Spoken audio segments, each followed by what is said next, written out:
अजीज दोस्तों, मरने का कोई वक्त मुतय्यन नहीं है। कब मौत आ जाए, हर वक्त अक्लमंद इंसान वही है जो हर वक्त तैयारी करे कि हमें मरना है। मरने की तैयारी करे, और मरने की तैयारी ये हो कि हम पंजगाना की नमाज पढ़ें। मरने की तैयारी ये हो कि हम माँ बाप के साथ वफादारी करें, अपने असातिज़ा के साथ वफादारी करें। अजीज दोस्तों, प्यारे भाइयों, आज हम माँ बाप से कोसों दूर हैं, माँ बाप से नाफरमानी बेइंतहा करते हैं, मोहब्बत व इत्तेफाक है ही नहीं। और जब हमारे दिलो दिमाग में माँ बाप की मोहब्बत नहीं जागेगी और हम माँ बाप से मोहब्बत नहीं करेंगे, अजीज़ दोस्तों, प्यारे भाइयों, हम कामयाब नहीं हो सकते। एक हदीस है रसूलुल्लाह सल्लल्लाहु अलैहि वसल्लम की, रिज़ल रब्बी फी रिज़ल वालिद व सख्तुर रब्बी फी सख्तिल वालिद, कि अल्लाह ताला की रज़ा वालिद की रज़ा में है और अल्लाह ताला की नाराज़गी वालिद के नाराज़गी में। यानी अगर तुम चाहते हो कि मैं रब को राज़ी करूं तो शर्त यह है कि वालिदैन को राज़ी करूं। तुम चाहते हो कि मैं नाराज़ करूं रब को, तो फिर यह है कि तुम माँ बाप को नाराज़ कर दो। अल्लाह के रसूल की हदीस है, हमारा अक़ीदा है, हम मुसलमानों का अक़ीदा है कि नबी अलैहिस्सलातु वस्सलाम ने जो भी एक शब्द भी, एक लफ्ज़ भी अगर उन्होंने इरशाद फरमाया हो, वो भी अल्लाह के हुक्म से है और वो भी सच है। हमारे अक़ीदा है इन हुवा इल्ला वह्युन यूहा, कि अल्लाह रब्बुल इज़्ज़त अपने नबी से वही अल्फाज बुलवाते हैं जो अल्लाह रब्बुल इज़्ज़त जिस अल्फाज के हुक्म देते हैं, सिर्फ वही की बात नबी अलैहिस्सलातु वस्सलाम करते हैं। हमारा अक़ीदा है।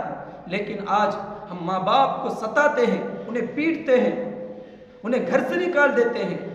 अजीज़ दोस्तों, प्यारे भाइयों, हम कामयाब नहीं हो सकते। कितनी ही हम इबादत कर ले, कामयाब नहीं हो सकते।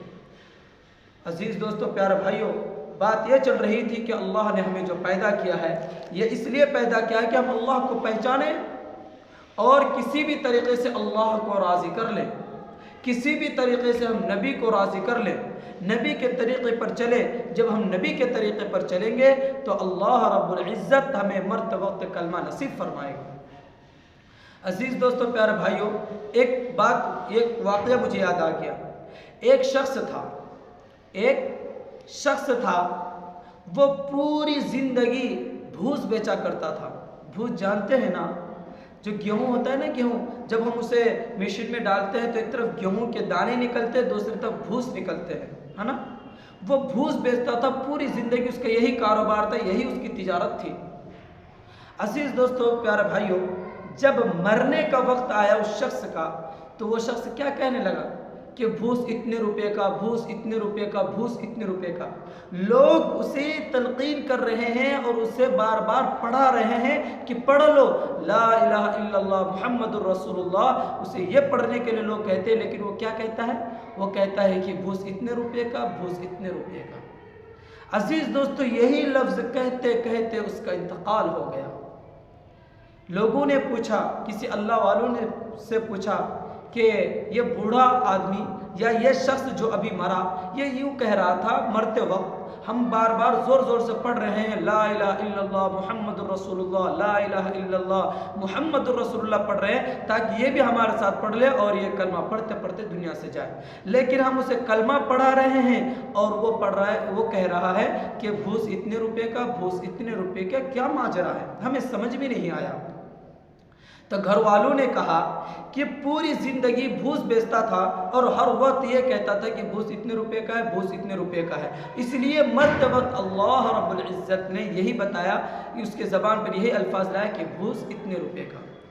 इस वाक़े से हमें ये बात मालूम होती है कि अज़ीज़ दोस्तों, अगर हमारी ज़बान पर अल्लाह अल्लाह अल्लाह हो, हमारे ज़बानों पर दरूद शरीफ हो, हमारे ज़बानों पर नबी अलैहिस्सलातु वस्सलाम के ऊपर दरूद भेजना हो, या नबी अलैहिस्सलातु वस्सलाम के तरीक़े हमारे ज़बानों पर और हमारे जिस्म पर और हमारे तौर तरीक़ नबी के तौर तरीक़ के एतबार से हो, तो मरते वक्त हम भी उसी तरीक़े पर मरेंगे।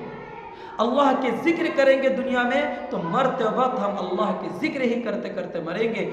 अगर हम कलमा पढ़ते रहेंगे तो मरते वक्त अल्लाह रब्बुल इज़्ज़त हमें कलमा नसीब फरमाएगा। लेकिन हमारे पास टाइम कहाँ है?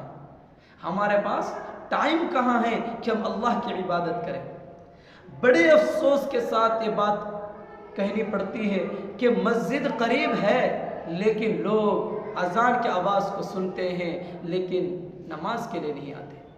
क्या हो गया है हमारे मुसलमानों को?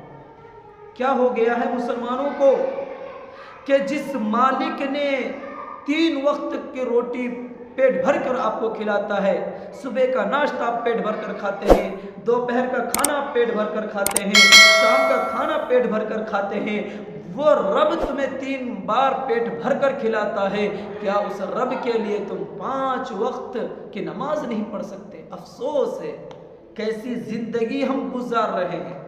ऐसी जिंदगी से क्या फ़ायदा जो जिंदगी हमें जहन्नम में ले जाए। ऐसी ज़िंदगी से कोई फ़ायदा नहीं। इसलिए अज़ीज़ दोस्तों, प्यारे भाइयों, अल्लाह के अहकाम पर चलो। अल्लाह रब्बुल इज़्ज़त ने जो हम पर फ़र्ज़ किया है उस पर पूरे तौर पर उतर जाओ। और नबी अलैहिस्सलातु वस्सलाम ने जो ज़िंदगी के जितने सारे तरीक़े हमें बताए हैं उन तमाम तरीक़ों को अपनाओ, अपनी ज़िंदगी को उन तरीक़ों से संवारो, तो अल्लाह रब्बुल इज़्ज़त मरते वक्त हमें कलमा नसीब फरमाएगा। दुनिया में भी रब राज़ी हो जाएगा और आखिरत में भी रब राज़ी हो जाएगा। लेकिन अगर हम यूं ही ज़िंदगी गुजार देंगे, ना तौर व तरीक़, ना अहकाम, ना फ़राइज़ का अंजाम देना, ना नबियों के तरीक़े पर चलना, अब अगर हम ऐसी ज़िंदगी गुजारेंगे तो अज़ीज़ दोस्तों, दुनिया में तो हमारी ज़िल्लत है ही और आखिरत में भी ज़िल्लत ही ज़िल्लत है। कौन चाहता है कल क़यामत के दिन अल्लाह के हुक्म से तमाम नमाजी रुकू में जाएंगे, सजदे में जाएंगे, सारे मुसलमान, सारे नमाजी, लेकिन कुछ लोग होंगे कि वो चाहेंगे कि मैं रुकू में जाऊं, रुकू में नहीं जा सकते।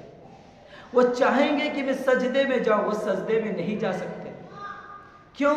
अल्लाह के हुक्म से उसकी पीठ पर एक तख्ता लग जाएगा जिसकी बिना पर वो झुकना चाहेगा तो झुक नहीं सकेगा। ये कौन लोग होंगे पता है आपको? कौन लोग होंगे? ये सिर्फ और सिर्फ वही लोग होंगे जिन्होंने दुनिया में अल्लाह के सामने अपने पेशानी को ना टिका। और उस वक्त में लोग अपने आप को इतनी जिल्लत महसूस करेंगे, इतनी जिल्लत कि यूँ सोचेगा कि आज मुझसे ज़्यादा कोई जलील है ही नहीं। बहुत ज़्यादा जलीलत महसूस करेंगे वो। क्यों? इसलिए कि तमाम मुसलमान नमाजी सजदे में होंगे, रुकू में होंगे, लेकिन वो बिल्कुल मूर्ति की तरह बिल्कुल सीधा खड़ा होगा। वो चाहेगा कि मैं सजदे में जाऊं, नहीं जा सकता। वो चाहे कि मैं रुकू में जाऊं, वो रुकू में नहीं जा सकता। क्यों? इसलिए कि उसने दुनियावी जिंदगी में कभी नमाज नहीं पढ़ी। इसलिए अजीज दोस्तों, क्या आप भी उस जिल्लत उठाना चाहते हैं? आप भी ऐसा वक्त देखना चाहते हैं कि जब पूरे मुसलमान नमाजी सजदे में चले जाएंगे, रुकू में चले जाएंगे और आप काफिरों की तरह बीच में खड़े रहेंगे? काफिर भी चाहेंगे सजदा करना, नहीं कर पाएंगे अल्लाह के हुक्म से, और नमाजी सजदे में रुकू में चले जाएंगे। और क्या आप ऐसी जिंदगी गुजारना चाहते? नहीं। जब नहीं चाहते तो अजीज दोस्तों, वक्त है, कदर कर लो, नमाज पढ़ लो, अल्लाह के अहकाम के एतबार से जिंदगी गुजार लो, कामयाब हो जाओगे। वरना दर दर की ठोकरें खाओगे, दर दर की ठोकरें खाओगे। अल्लाह ने हमें वक्त दिया है, तौबा कर लो, तौबा का दरवाज़ा खुला हुआ है। जब तक ये हमारी आँख खुली हुई है, जब तक तौबा का दरवाज़ा खुला हुआ है। जब ये आँख बंद हो जाएगी और हकीकी आँख खुलेगी, यानी मरने के बाद जो असल ज़िंदगी है, उस ज़िंदगी की जब आँख खुलेगी, तब इस वक्त के एक एक लम्हा हमें तड़पाएगा कि काश के हम अल्लाह को मना लेते, काश के नबी के तरीक़े पर ज़िंदगी गुजार लेते, काश के अल्लाह के लिए हम ज़िंदगी गुजार लेते, तो आज हमें इस जिल्लत का सामना ना करना पड़ता।